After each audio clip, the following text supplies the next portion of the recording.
la chaîne de la révélation de Dieu le Père.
Luc chapitre 9.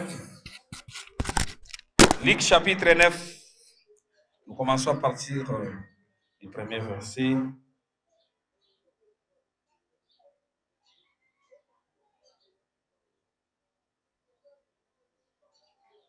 Premier verset jusqu'à 3e.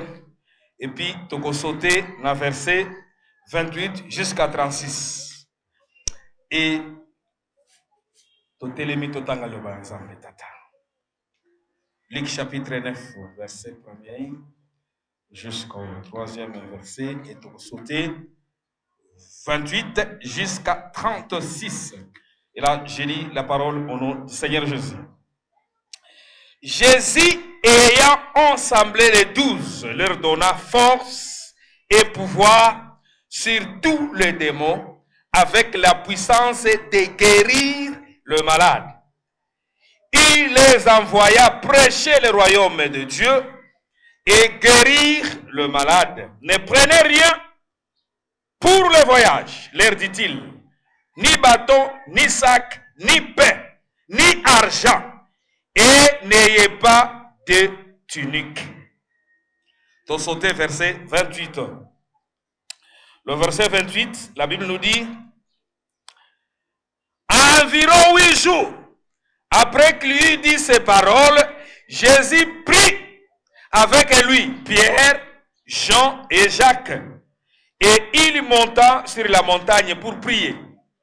Pendant qu'il priait, l'aspect de son visage changeant, et son vêtement devint d'une éclatante blancheur. Et voici, 2 hommes s'entretenaient avec lui, c'était Moïse et Élie, qui, apparaissant dans la gloire, parlaient de son départ qu'il allait accomplir à Jérusalem.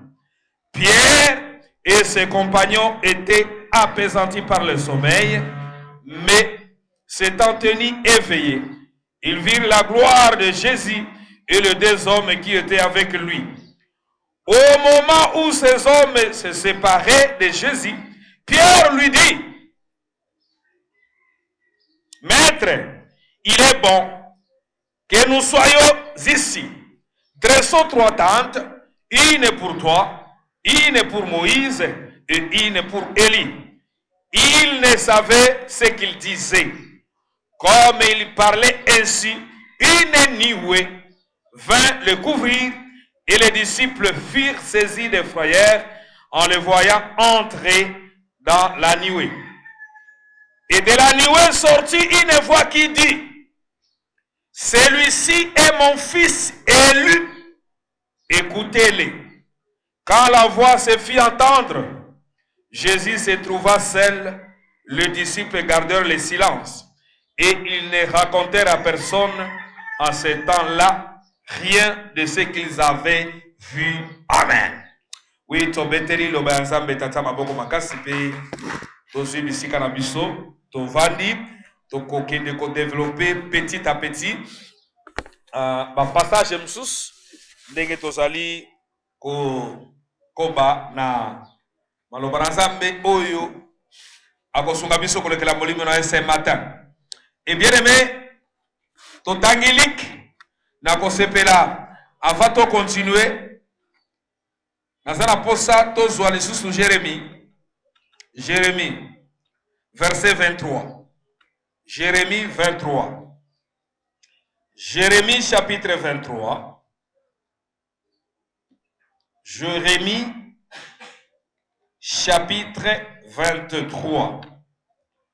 Nous commençons à partir du verset 22 jusqu'à 23.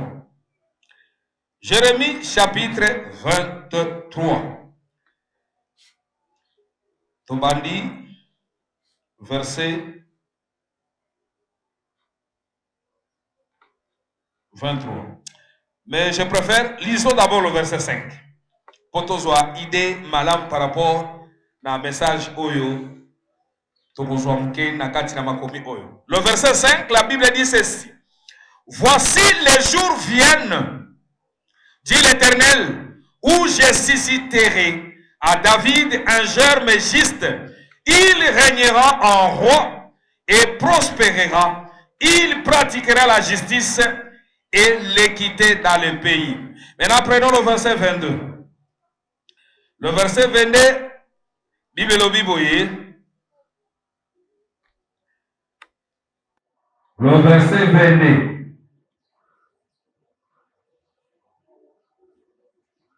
Prenons le 19. Voici la tempête de l'Éternel, la fureur éclate, l'orage se précipite, il fond sur la fête des méchants. La colère de l'Éternel ne se calmera pas jusqu'à ce qu'il ait accompli, exécuté les desseins de son cœur. Vous le comprendrez dans la suite de temps. Le verset 21. Je n'ai pas envoyé ce prophète et ils ont couru. Je ne les ai point parlé et ils ont prophétisé. S'ils avaient assisté à mon conseil, ils auraient dû faire entendre mes paroles à mon peuple et le faire revenir de leur mauvaise voie, de la méchanceté de leurs actions. Amen. Voilà, bien aimé, nous avons nos deux versets au Wana. Nous allons décortiquer avant ce matin pour les soumis et à Molimo.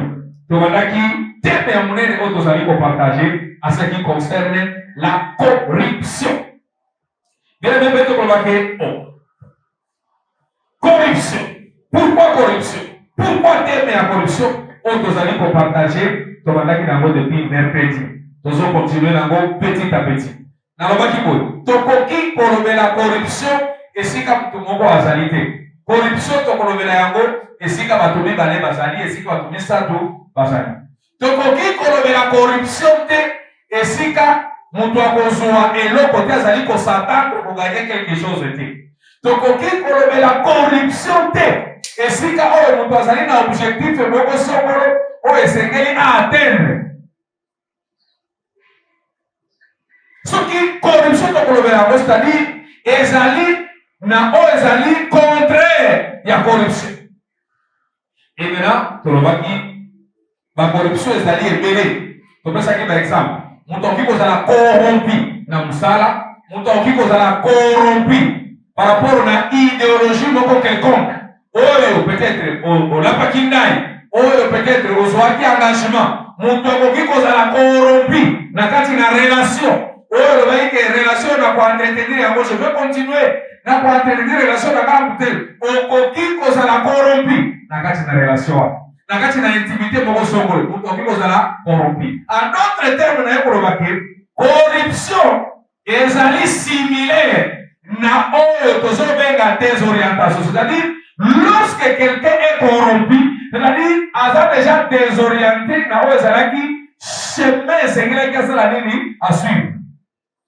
Et bien, corruption, ils allaient eloko ya mutu ya ebandi kaka na ngai na yo te. To pe ebandi lelo te, ebandaki kala. Corruption ezali kokosama. En d'autres termes. Quelqu'un qui est corrompu, exemple, muto bakosi, muto ba dérouté. Muto yo, babimisio libanda yarai, muto a déraillé, il est corrompu. Et la corruption, dès que l'on va parler encore de la dimension de bien aimé, Nzambe a kelaki mutu, Obani, après moi c'est aye koyasima. Salaki Masipesima, mais il reçoit qu'il objectif et Nzambe ezalaki. Nzambe ezalaki na mission na ye spécifique, bien déterminée pour la mutu. Mais maintenant, bien aimé, pourquoi mutu? Tolobaka humanité ezalaki corrompue. Lorsque tozali kolobaka humanité ezalaki corrompue, lorsqu'on parle de l'humanité, tozomona mutu, l'humain, tozomona ke mutu. Mutu ezalaki corrompu ndeni. Soki mutu azalaka ye moko, voilà pourquoi je vais vous dire que Adam, lorsqu'il vivait dans le jardin, il était saint. Avant que Eve azalaki corrompu, azalaki désorienté, à quoi il s'est quitté, à Kendaki Libane, Mokano et Nzambe, parce qu'il était saint. En d'autres termes, bien aimé, Tikandenge Ozono Bake, corruption c'est le point de Toko soit l'église, va partager, va lobela. Mais Mouli va se péler que tu partager dans ce qui concerne la corruption. Et même la vague que tu lobela, on a compris, tu peux dans le contexte. Il y a un monde. Nous allons peut-être dans 2 minutes ou 3 minutes. Frère, n'a pas sur Moussala. Frère, n'a pas sur responsabilité. Salaboye, salaboye. Salaire n'a yo, et vous salaboye, et vous salaboye. Bien aimé, lorsque mon souverain a béni sur toi, a connecté quelque part, ça la bouille, va pécher, et on joue ça quelque part. Oh, vous savez, mon tuyé, beaucoup. C'est monsieur, à y'a que la mawa, à tirer la place, on va dire ça, on va dire ça, on va dire ça. Mais lorsque assistant numéro 2 a y'a attaque, ma campagne va déjà partir là. Mais bon, ah, nous sommes là, on travaille, on s'en rend compte que mérité, tu pouvais faire ça. On va dire ça là-bas. Voilà, déjà, on va dire que l'action a avantage, n'a désavantage. N'a n'est à malamouté, mais n'a n'est à risque. Pour que on le voit, on les allie, plan merveilleux, on le voit, on les allie, ligné, on les ségue la cola. On se rend compte, et ça les ségue la cola, oui, vraiment. Est-ce que vous avez un bon boy, c'est là qui m'a c'est que le foot à matin? Pourquoi tu ne comprends pas? Et bien aimé, corruption et à pour exécuter, tu peux que ça la vie à mon tour, dans mon côté. Et que d'accord progressivement, et que d'accord graduellement, et que d'accord petit à petit, jusqu'à ce que le Congo a explosé. Allez, pour envoyer la corruption après. Et dès que l'on va, wana par rapport à ça, alors mtulobi aibi, wana mtulobi abi. Simbi ya momakas. Nani azana socle, nani azana pouvoir, nani azana puissance, nani azana makasi ya corruption pour eba na kuagir, eba na kosala. Ezali zambete, muntu asimbi force ya corruption na maboko. Ezali mwana satan. C'est l'ennemi. Yende a force. Asimbi yango clé ya corruption eza na maboko ya Nzambe te. Clé ya corruption eza na maboko ya Satan. Abandi kola biso. Oh, dala. Oh, yozo comprendre te. Yozo mimona te. Yozo miyeba te. Abandi ko faire voir yo. Asoba na kola biso ba faiblesse. Abandi kola biso ba capacitose okoki ko sala koleka mutwa. C'est ce qui s'est passé même dans l'eau. Lorsque Lucifer a été corrompu. Et la Bible nous dit que à cause de la corruption, il y a un thème à Lucifer. À cause de l'orgueil. En d'autres termes, ceux qui nous ont la corruption, lorsque nous passons déjà la sémence à orgueil, il y a une sémence à corruption. Vous allez pour travailler, vous allez pour exercer le ça dans la sémence, voilà ceux qui comptent déjà la vie à vous. Tôt ou tard, quel que soit le temps on peut comprendre que mon Dieu a déjà corrompu. Et on peut détecter na seconde boyo ko détecter il faut soit pour que tu sois corrompu ça doit prendre du temps et soit attendre et so kende malem et puis au kuti mutu asi akoi na kati na piège oyo ennemi ayeba kina kotandre et to bien awa ba prophète baza au service ya Nzambe to boite ba pasteur basali na Nzambe ba sacrificateur baza au service ya Nzambe awa esika totangi Jérémie bien-aimé prophète de Jérémie azoloba mais réclamation ya Nzambe eza ora ba prophète de Jérémie azoloba de Nzambe aolela Nzambe azo regretter na comportement ya banani ya matanga Nzambe na comportement ya basali na comportement ya baserviteur ba prophète Nzambe azo regretter et c'est quand même azoloba ke est-ce que besoin bateke nazali Nzambe o nazalaka musika la mutu pe nazalaka Nzambe o nazalaka pembeni la mutu besoin ba yango te est-ce que besoin bateke ezali ngai nazali Nzambe oyo nasalaka mutu amata mutu akita besoin ba yango te Nzambe azolela bien-aimé ezali eza maloba ya regret maloba osoko otanga et maintenant prophète de Jérémie dit qu'il y aura un temps Nzambe akobimisa kosekwisa germe momboto semence moko boye et semence wana ekoya ekorenye na espace te semence wana ekorenye kati na yo semence wana ekorenye katikati na nga germe wana Nzambe akosala nini akosisite yango kati na yo kati na mutu germe wana akosisite et akosisite yango pourquoi parce que corruption ekotaki déjà na baprophète corruption ekotaki déjà na basali Jérémie nous sommes dans la Bible ebele bazokourir mpona koprophétiser ebele bazokourir mpona koloba na kombo ya Nzambe mais maintenant problématique ezali est-ce que réellement Nzambe atindaki bango est-ce que Nzambe ya solo atindaki bango basakola Jérémie alobi boye surtout tobandi dans verset 25 ataki et la colère de l'Éternel ne se calmera pas jusqu'à ce qu'il ait accompli et exécuté les desseins de son cœur. C'est-à-dire, bien-aimé, kanda ya Nzambe ekovanda te Nzambe olinga te ton côté à Dieu est miséricordieux, il est compatissant, il est lent à la colère. Mais il y a que là à la colère les amis. Sache-le très bien, c'est que Azamoto, et ce que c'est la kanda, c'est-à-dire Aebaka, Malamu Namabe, et Robi, kanda na ye kovanda bon côté, jusqu'à ce que ba dessin.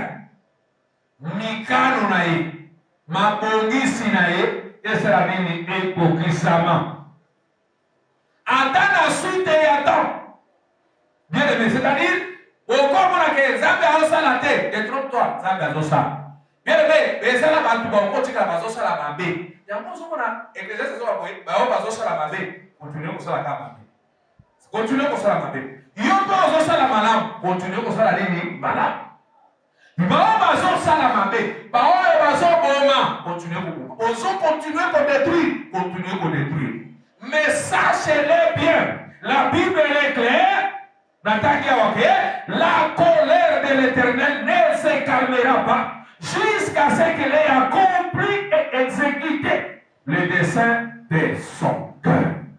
Et pourquoi? Vous le comprendrez dans la suite du temps. Mais nambangu mangoe toko comprendre te o Nzambe azoka. Na lokoso na précipitation oko comprendre te. Écoutez-moi très bien. Est-ce qu'on peut s'en venir bien? Talanga bien. Vous avez vu que tant qu'on passe à la camade, lorsque ma camade est sur le galagage à l'église, les gens, j'ai suivi une émission hier soir, la nuit. Ils allaient parmi Papa Kriyash faisait la musique chrétienne à Congo. Ils ont orchestre à Mounene. Peut-être qu'ils ont aimé à côté, ou bien peut-être qu'ils ont aimé à rééditer. Les orchestres, ça la succès makasi na tangwaka sur le pas de Jésus. Vous avez vu l'orchestre wa? Pasteur Benjamin Ebia. Mkambi ya orchestre wana. Lobi asalaki na mission. Wandola. Eza bato oyo, bien aimé. Ah, Nzambe apambola frère. Banzembo na batipe wana ti lelo esila ka succès. Mais même que frère wana yeba na kate na Kinshasa. Ayeba na kate. Il est parmi les leaders. Oyo basala makambo ya koyeba.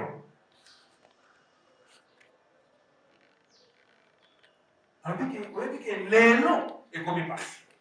Ekomi pasi na makambo ya koyeba. Alors bien ntango na bango ezalaki ndeni. Il chantait. Ndenge bandola babimi et pas bango na matete. Basoka de koyeba musika. Na bakinga sa bote de koyeba musika. Ngaba koto basoka musika ba kutunga batabaki ba koto mo koto. Donc ba koto musika ba.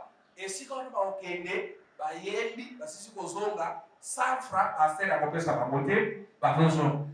Et il chantait pour la gloire du Seigneur. Bando il m'a quel voisin. Mais on dit, bando na tapo na makambokeo, il faut moyen d'aller à tapo na chip et na mitu na magoza la kite. Ba ba kita motozo sala nzambe yenda ko sala nini? Amofu. Mufute mona goza nzambe.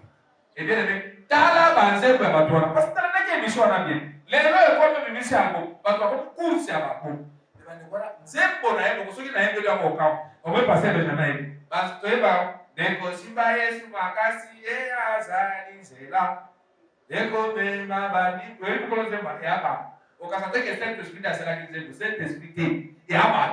Ya ba zembo moko esila ka succès. Parce que ba ndeko wana ba yeba ki yango penza na muzambe kala. Ba zembo ozo pelo ba Yesu de mona bolingo. Et bandemo yeba bakala esila ka succès esila ka ngalate de bato baso la balbo premier la bombe wana esili succès ba bimisi deuxième troisième quatrième mais bandemo wana esila ka succès. Et maintenant bien aimé ayeko épinglé le mot ça très important ba yem bien aimé et bien aussi ba béni. Pourquoi pour un succès? Pourquoi pour la mort? Pourquoi pour la gloire? Gloire oyo ekoleka. Mais alors ba kelo comme super c'est pesa comme que awa ngana ina émission na antenne a. Na yema kolote. Na yepe na kechete. Na yepe na mutu. Mais na Kinshasa ba yeninga ite. Mais ça na ba ba yeninga. Pour vous dire que ezana ebele corruption kwa isiba. Ennemi azatele marise. Ayebi ke ndenge tezo ke na tangwa su bolingo ya ebandeli ya batu bolinga liloba ekosila na mitema batu ekosila na mitu ya batu banda ko observer ka tala bien ndenge tozaka ka banda ko tula mutu moko moko atuna ye ndenge libera ke bandeli est-ce que ça naza il faut na futa ndako il faut na leisa mwasi il faut na leisa bana il faut na tangisa bana il faut na ça il faut Daniel, il faut qu'on attende ça dans les Israéliens. On les Israéliens, on attend ça péter, non comme on péter. Non, on la biloko nyonso bien. Tango eloko. Akabola, a dispatché en bien. Vous avez évacué il faut me doit apema. Évacué. Voilà pourquoi il a travaillé pendant 6 jours, 7e jour, il a construit la ligne à peine. Aïba dit que répond est un élément très important dans la vie. Aïba il faut que tu paiement. C'est tout à fait normal. Mais en ce qui concerne la corruption, beaucoup de gens, babandi ko corrompre batu ono ya Nzambe. Beaucoup de gens, babandi ko corrompre batu ono ya Nzambe. Dieu m'a envoyé, Dieu m'a parlé. Nzambe atindi ngai, na sakola, Nzambe atindi ngai na lobana yo. Nzambe lobi na ngai na bisoboy. Nzambe lobi na ngai na bisoboy. Nzambe lobi na ngai na bisoboy. Le pasteur Benjamin il a dit que avec un tout monde à la télévision, Ngaïté, il est là avec nous. Il a appelé un prophète. Prophète de la il faut il est là. Ngaïté. Ce qui le coûte, c'est que le coûte là. Tango avec dit oui, ok, il faut y mais tango so est pas la gagne, on a $30, on a 20 sans alcool, na plateau mon roi Mike. Il y a pas de ça. Pour le coûter na prophète. Bien. Il y a mon roi que tango ka yo le roi que tango la bateau. Et vous savez les gens, ici, quand on a des ici, mais lorsque bason fongola bino mayela c'est qui vous makambo buzana corruption partout, la corruption est partout. Et la Bible dit que je n'ai pas envoyé ces prophètes et ils ont couru. Combien bason kima je n'ai point envoyé ces prophètes et ils ont couru. Je ne leur ai point parlé et ils ont prophétisé. Na yebisaki bango ya koya koyebisa libota na ngai te, me bango bazosakola bazoloba na kombo na ngai. Natindaki bango te, na envoyé bango te. Et plus loin yokane ya lobi, s'ils avaient assisté à mon conseil, ils auraient dû entendre mes paroles à mon peuple. Donc, bien aimé, pour que Moutoualo Badela parle à Nzambe, et Sengeli a participé dans le conseil à Nzambe. Est-ce que tout cela va bien? Pour que Yolo Badela parle à Nzambe, il faut assister dans le conseil naye. N'a pas ça qui exemple frère. Dans le gouvernement na biso congolais, nous avons un porte-parole. Il y a un gouvernement parce que Patrick Mouyaya. Ce qui conseille des ministres Ezali, au qui comme on n'a jamais ministre à hydrocarbures, à de la part du président. Faux. Et ça a été. Quand porte-parole il y a un gouvernement, c'est-à-dire ministre et information, mais il y a lobby. Et à côté, ça dit son rapport à Makambo et les gars qui n'a conseil à ministre. À une décision qu'on a, la décision sur la Makiboy, va la boy, tu signer l'accord boy, tu la boy, chef de l'État, le Makiboy. Parce que Azali habilité, Azali mandaté. Est-ce que tu vas comprendre ça bien? Natuli, est-ce que tu vas comprendre ça bien? Lorsque tu es mandaté, na Mukonzi, bien aimé. Osana no déjà sous-converti, il y a mon conjoint. Osana sait à convertir, il y a puissance, il y a pouvoir, il y a autorité, il y a mon conjoint. On le de la part. Deux hommes, on a l'ennemi Satan. Ayebi déjà que va te mener, on va ainsi, va te aller, balouki converti, dans le tout ça pour corrompre les gens. Tout ça pour désorienter les gens. Est-ce que Tata prophète, tu as été parmi les participants qui n'ont conseillé à Nzambe pour que tu puisses nous parler de la part de Dieu? Maman prophétesse, est-ce que Oyeba qui n'a pas assisté à conseil à Nzambe pour que tu puisses nous parler de la part du Seigneur? Question de Amona. Est-ce que Osala qui va parmi les participants dans le conseil des ministres et Nzambe, chef d'état-major suprême, Ezali Dieu le Père, avant de Kanabanaye et Tabazotin Damamo. Ah, Ozoya Kolobela Biso, papa prophète et papa pasteur, Osali parmi les ministres, assistant qui n'a conseil. Et ici, Jérémie nous dit, ils ont prophétisé. Mais s'ils avaient assisté à mon conseil, ils auraient dû faire entendre mes paroles à mon peuple et les faire revenir de leur mauvaise voie, de la méchanceté de leur cœur. C'est-à-dire, bien aimé, Mosakol, un envoyé de Dieu le Père, Azana Manda Mokoya Motuya, il a qu'à faire revenir Libota ya Nzambe na vraie raison. Vraie raison. Il faut faire revenir Libota ya Nzambe. Bana Nzambe tete. Ozo sala boete. Te. Ozo sala boete. Te. Non. Ah, te. Eza bongote. Zonga. Bongote. Zonga. Eza bongote. Zonga. Il faut qu'on fasse qu'on songe ça, on a raison.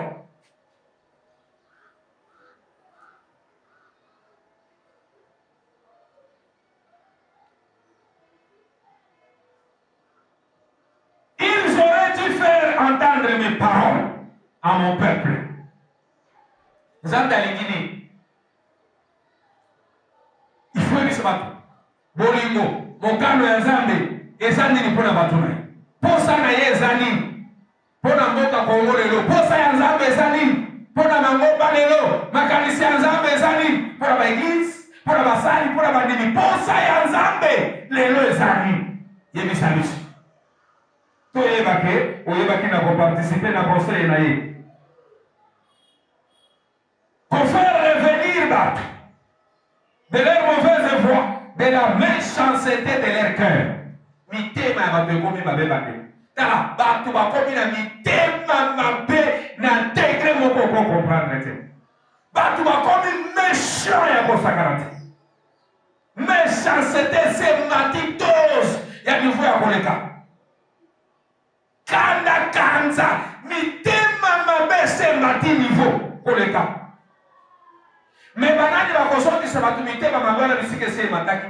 Il faut yo prophète, yo prophétesse, yo pasteur, yo docteur, yo évangéliste. Bino nde bozana pouvoir, bino nde bozana makoki, bino nde bapesi bino etinda ya ko faire revenir. Batoana na raison ya bien balongola déjà méchanceté wa. Bien aimé, mkono méchanceté ezali Nzambe te. Méchanceté ezali moko ya bato ya Saint-Esprit te. Méchanceté ezali makambo ya molimo ya Nzambe te. Méchanceté ezali bafruit oyo molimo abotaka na kati ya mutu te. Mais méchanceté ezali moko ya bafruit oyo mutu azali au service ya Mungu na Satani. Méchanceté. Entre mwasi na mbani tokotanga te ba méchanceté. Entre yayale ki voisin voisine. Entre les collaborateurs na misala tokotanga ba degré na dimension niveau ya méchanceté mitema mabe. Bien aimé, et voilà pourquoi banzoto na biso pe ezalaka corrompu, esprit ya motu pe ezalaka corrompu, âme ya motu pe ezalaka corrompu.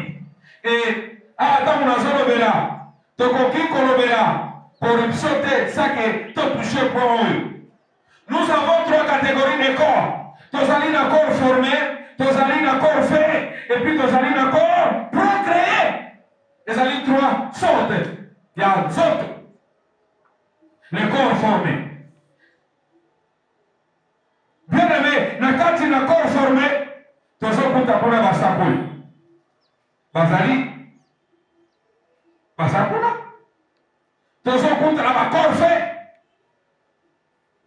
bazali kuna tozo kuta batu bazala makambo ya ndenge na ndenge tozo kuta na bakor procréé biso tozali nango tozo kuta pe batu ndenge na ndenge bazali. Et là tu vas trouver maintenant beaucoup de gens on mone ke mutu biso wa tozali awa zo tozala makambo elele tozali fruit ya kokelama ya biso ke Nzambe asiba biso na maboko te. Mais oh, tozali corps procréé, corps fait, ezali.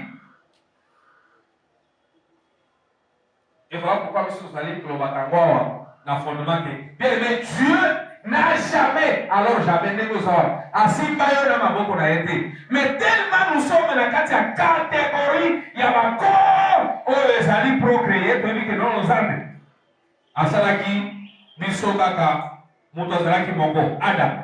Et si Adama, bato ba fongwa misiko babani koya et ainsi de suite.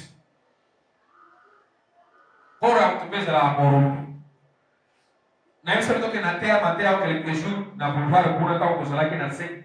Eza to ba salaki a choper. Otangi Bible bien, ngape na tangi Bible bien.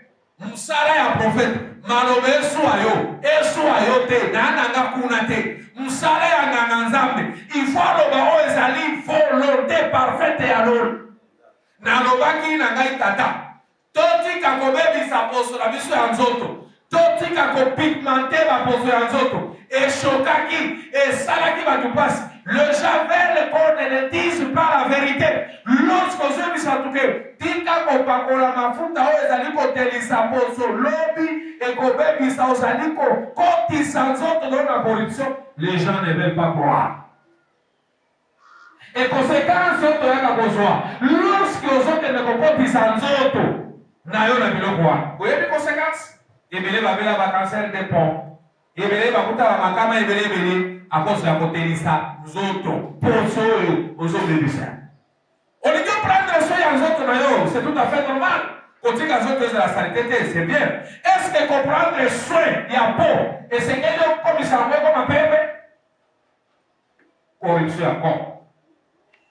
Na corruption encore, tozokuta makambo ebele, corps ezala ba sentiment, corps ezala ba posa nango, corps ezala ba désir na yango. Et lorsque vous allez se laisser faire na ba désir ebele ba sentiment ebele encore, c'est-à-dire nous autres amtona kama wale zote tukokuwa na kati ya nini ya corruption. Na kaki parenthèse wa. Na kai na corruption par rapport na esprit. Parce que tozo kibasimata. Bien aimé, esprit paix. Esprit ya mtu ezala kapé corrompu. Bakorompa esprit ya mtu. Esprit na yo esengeli efsala makambo oyo ezosala te. Esengeli banakokanisa makambo ka oyo ezokanisa te. Non. Esprit na yo eza na biloko esengeli banakosala. Mais ezosala yango te. Pourquoi? Parce que ezali corrompu. Ezali corrompu. Nani azo corrompre yango? Ezali munguna, c'est l'ennemi. Azo corrompre esprit. Et l'objectif est la corruption. Par rapport à l'esprit, nous voyez que nous sommes subdivisés dans trois grandes parties, le corps, l'âme et l'esprit. Et lorsque l'esprit est déjà tenu captif, bien aimé, dans ce jour des morts, il y a l'esprit est corrompu. Et ça a déjà corruption. Olinga, il y a déjà corruption. Et lorsque déjà l'esprit est tenu captif quelque part, bien aimé, Moutoua Zali captif, Moutoua Zali prisonnier, parce qu'il a gagné quelque part. Esprit n'a déjà corrompu. Déjà corrompu. Et objectif de la corruption, l'esprit n'a pas daté. Il faut qu'on bouffe et obunga, esprit n'a pas. Il ne faut pas oublier qu'en réalité, dans l'homme, c'est l'esprit. Et lorsque l'esprit n'a déjà tenu captif, c'est-à-dire ce qui fait l'homme, c'est l'esprit. En réalité, dans l'homme, c'est l'esprit. Ce n'est pas le corps, ce n'est pas la chair. En réalité, dans l'homme, c'est l'esprit. Et lorsque l'esprit n'a pas corrompu, il y a que les gens sont déjà musique. Zaka encore c'est l'esprit n'a pas battu. Non. Oh, Munguna, à cause de là, l'esprit a gagné et bunga. Parce que ça dit parmi les objectifs pour que ton esprit est la technique captif et ça lit projet à Satan. Beaucoup de gens, comment les gens sont corrompus. Corruption, ce n'est pas seulement par rapport à niveau Bongo. Non. Ce n'est pas ça, la corruption. On est allé par rapport à l'administration, par rapport à c'est bien aimé. Même sur le plan spirituel, la corrompu. Et quelqu'un qui est fidèle, à qui qu'on a corrompu jamais. Ceux qui sont fidèles et pas ensemble. Bien aimé. Quelle que soit ma proposition, on a Satan en qui qu'on soit les parents, on qui qu'on s'aider parce que tu es fidèle. Ah, Yesu, malakisa hivi logo nyonso. Frère, eza passe pour nous. On a regretté mingi pour nous. Yesu, ma sœur, on a regretté trop pour nous. Yesu, malakisa hivi logo nyonso. Satan na ye, abandi ko présenter hivi logo. Regarde, royaume nyonso ezali akai. Royaume nyonso ezali akai. Il suffit kaka okumba melangai na kopesa loya. Yesu asedaki. Mais combien bazos céder? Combien pasteur baninga na ngai bazos céder à cause de succès? À cause, je n'ai pas dit que l'argent est mauvais. Je n'ai pas dit que le succès est mauvais. Je n'ai pas dit que Kotombo est mauvais. C'est dans le vie en noté. Mais bien aimé, la Bible nous dit que Dieu le Père, il fait chaque chose de bon à son temps. C'est la tête. Non, c'est la tête. Regardez comment Bassali va s'en corrompre. Tarane mangomba ezali corrompu. Bakunda ba mistu ya bato. Mukolo bakosala estrade oyo ndenge biso tosala kiawa. Eza batebele ba assistaka te. Bete koyeba. Église ebele ba botongi. Mukolo la estrade, et n'importe qui. Parce que la plupart des temps, on s'en va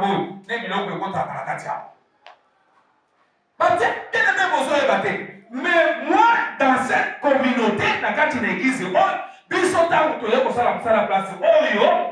il y avait beaucoup de gens. Et bien, les bilans, on a pris quand nous sommes allés épérer, on se prend dans cette papa na ko beta yango ti evanda ba buki yango ba dame yango après que juste pour soit niveau ya kotelema ma likolo ba tunenge baza na sekuna yo za ma niveau za likolo c'est rien que ça mais ça y est délai na se abiloko kidoki magie la corruption là c'est par rapport à l'esprit na kangi parenthèse oui la corruption par rapport à l'âme. La Bible nous dit que l'âme qui pêche, c'est celle qui mourra. Bien aimé, lorsque l'âme est déjà corrompue, lorsque l'âme est déjà corrompue, Zambé a beaucoup espérer sur le côté de la moutoana. Très important, je vous dis vrai. Lorsque l'âme est déjà corrompue, Dieu a beaucoup espérer le côté de la et voilà pourquoi Dieu a séparé la catelle le père que l'âme est bunga. Parce que l'objectif c'est l'ensemble, c'est parce que ton âme est pique, parce que ton âme est vivant, ton âme lui appartient. Ton âme là appartient à Dieu le Père. Et nous sommes la corruption. La corruption de l'âme. Aujourd'hui, tu as médité ma paix. Voilà. Papa Gabos. Oui, ma campagne est là. Yo, tu as qui passer à l'église. Le pas mon ami. Hein? Aussi, passer, au tien, passer, ça me l'a. Si yo, on peut dire corruption de ça. Au tien, passer, on a monté le malin, mais passer, on a baloué là. Donc, c'est là. Et ça va parler. Hein? Au tien, passer, on a gâté dans le pango, passer, ateya maloba ya Nzambe mais pasteur on est ateya maloba ya Nzambe asala musala ya Nzambe abandi ba projet ya kosala nini ko dérouter ko désorienter yo kama kama azonu ka bo mabango a cause ya le pango na bango basungiye aba na côté tu vois la corruption et ni ne sala ki bongo et l'homme ezalaki touché le par le c'est son âme son esprit. Et maintenant qu'il a un autre côté, il va donner la carte. Et va dire pour la mission, tu peux faire ça. Oh, qui peut contourner la bobo. Oh, qui peut baloquer la bobo. Oh, qui peut ça la bobo. Oh, qui peut ça la bobo. Et puis, il y a Simba. D'ailleurs, nous sommes à Salaka. Personne n'est et Simbi. Il y a pas de ça la bobo. Corruption. Abandaki déjà qu'on médite ma paix vis-à-vis. Objectif, c'est ça, nini, à votre local. La corruption. Donc, on dit que va te mêler, va corrompu. Va te mêler, va corrompu. Bien aimé, Tobanaka, Nabana, pas une chose que frère, n'a pas vu la zali sombre, n'a pas vu tout le monde de Babazali, et vous avez dit que c'est opposé avant la Ghana, Gondé. Et vous êtes dehors. Et après, je vous pose la question, et après? Est-ce qu'on a besoin, sincèrement, je ne sais pas ce qui comprend ça, nous a démon. Est-ce que j'ai besoin qu'un voyant, un prophète, alors Balangaï qui écoute, il y a mon cousin, il y a mon petit frère, nous devons nous dire ça. Non, on a besoin de nos prophète. Ok, ceux qui ont dit que cousin, ceux qui ont dit que cousine, voici Naga, Boba Naga, Yonde Omoni. Zanda kokiko la kisa mutu makambo te. Ça qui appelle ça épée de l'olé, il va piste à solution pour obtenir ma makamboa. Nana soka makamboa solo. Ce qui les a appelé sur papa, car si yon do kopé sa piste à solution. Mais si on t'a la piste à solution n'est rien. On peut regretter. On peut regretter. On peut regretter. On peut regretter. La corruption. Conformé bien aimé. Yango pesa la corrompi. Dieu vous la prophète et Bazarape corrompi. Ah, Jérémie Azoloba. S'ils avaient assisté à mon conseil, ils auraient-ils fait entendre mes paroles à mon peuple et leur faire revenir à leur mauvaise voie. méchanceté de leur cœur. Corps formé pèse la corrompu. Sauf, on est coquille qu'on a la corrompité. Pour la parenthèse, c'est le corps fait. Yagono Somona, Christ, Yagono Somona, Coroyes, tout ce que Satan a mis qui pour aller, et c'est pas qui était. N'a pas pu s'en amener. Nyon soyez mekake parce que il y a cela qui n'a corps fait. Il y a cela qui n'a corps procréé. Il y a cela qui n'a corps fait.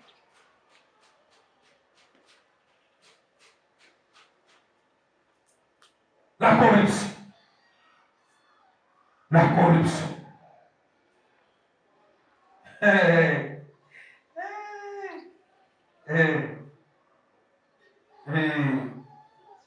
Oui bien, na makambo ya Nzambe bakemele tozoteya makambo tozokomprendre te.